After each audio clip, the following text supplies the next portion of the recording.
انسان کے جسم سے روح جب الگ ہو جاتی ہے تو یہ کہاں رہتی ہے، اس کا مقام کیا ہے،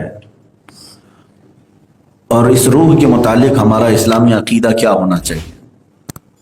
میں نے پچھلے کئی دنوں قبل غالباً روح کے متعلق کوئی بیان دیا تھا، اس پر کچھ سوال بھی مجھے آیا، اس کا تصفیہ بھی کروں۔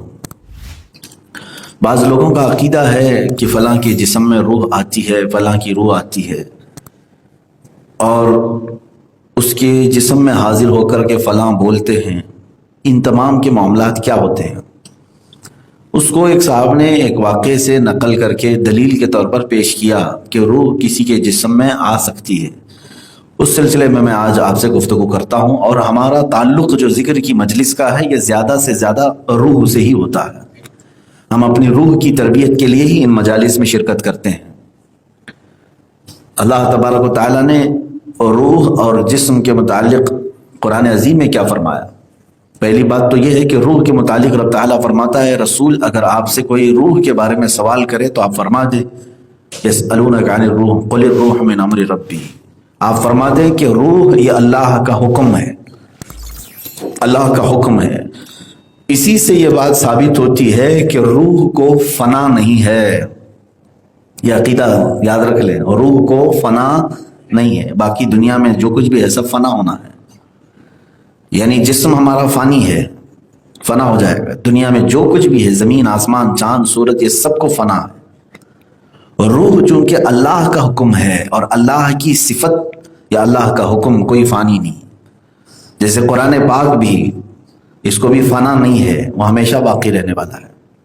قرآن کا مطلب آپ یہ نہ سمجھیں جو اوراق ہیں، جو چھپا ہوا ہے، یہ تو ورق بوسیدہ ہوتے ہیں، ہم انہیں دفن بھی کرتے ہیں، پانی میں بہاتے ہیں۔ قرآن کا مطلب یہ نہیں ہے، قرآن اللہ کا علم ہے جو اللہ کے علم میں موجود ہے۔ یہ سارے اوراق بھی ختم ہو جائیں تب بھی قرآن ختم نہیں ہوگا، اس لیے کہ وہ اللہ کی صفت ہے، وہ ہمیشہ باقی رہے گا۔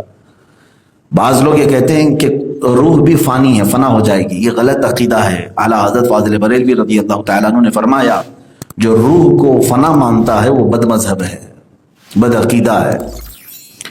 اب بات یہاں سے شروع کی جاتی ہے کہ روح کے قبض ہونے کے بعد یہ کہاں جاتی ہے۔ دو فرشتے ہیں جن کے حوالے کی جاتی ہے، دونوں الگ الگ فرشتے ہیں۔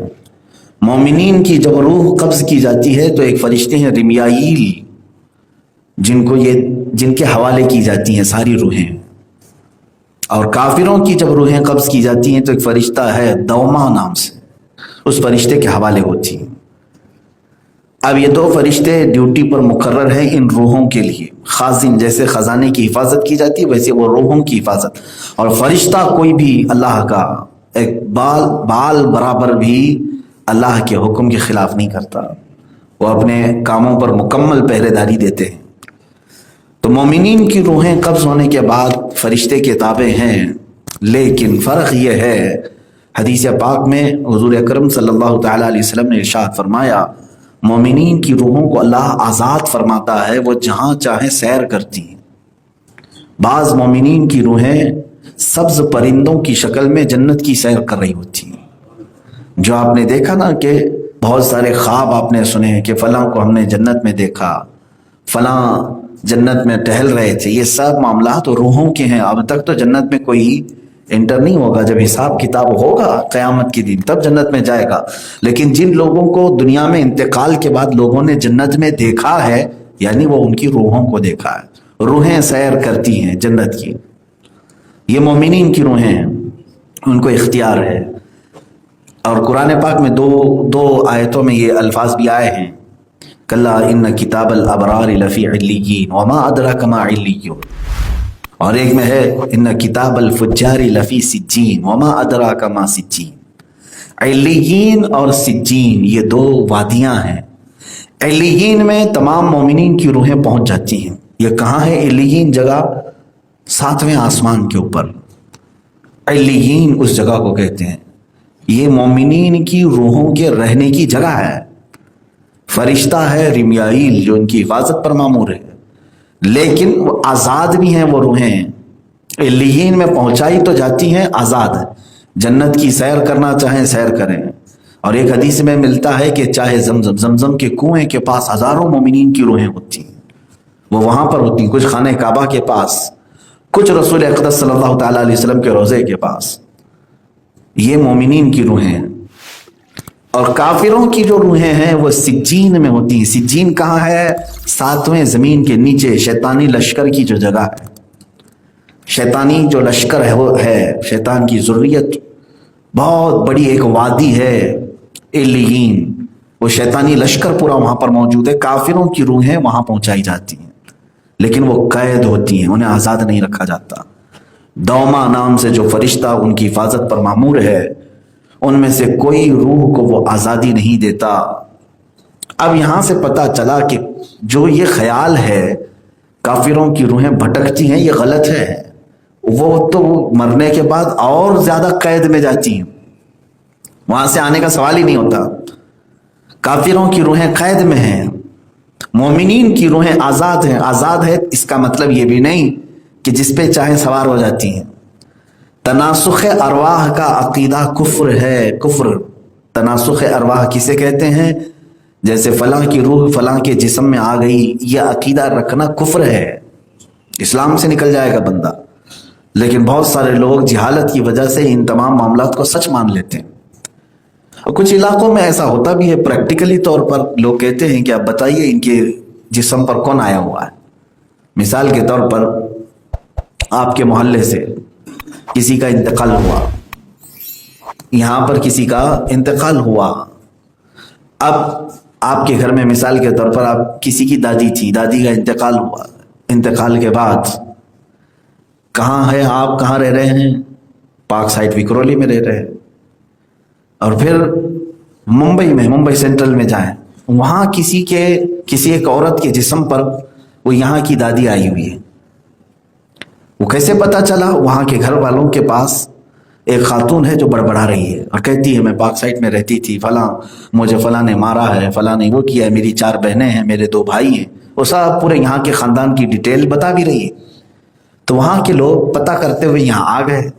پوچھا کہ یہاں کوئی ایسی خاتون تھی؟ تو لوگوں نے کہا ہاں تھی. کہاں ہے؟ کہا انتقال ہوا.